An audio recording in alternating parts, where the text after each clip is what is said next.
Welcome back to my channel. It's your girl Literally coming again with another hair tutorial. This one is low-key inspired by Lisa Bonet.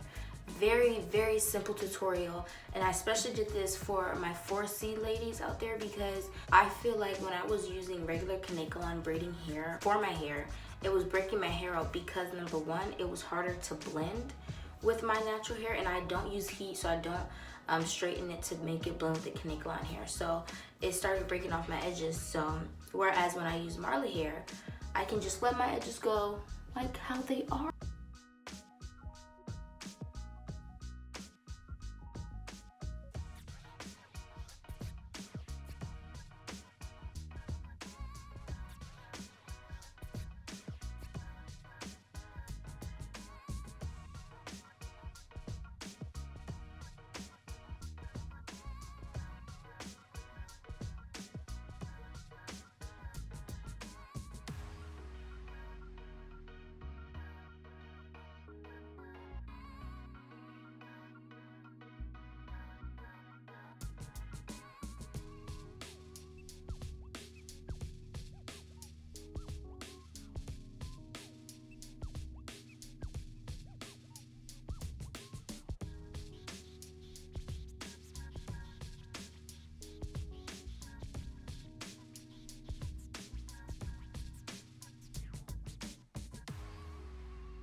So yeah, I hope you guys like the tutorial. Make sure you like, comment, and subscribe for more hair tutorials or reactions or whatever you want me to do because I don't have a job. Thanks for watching.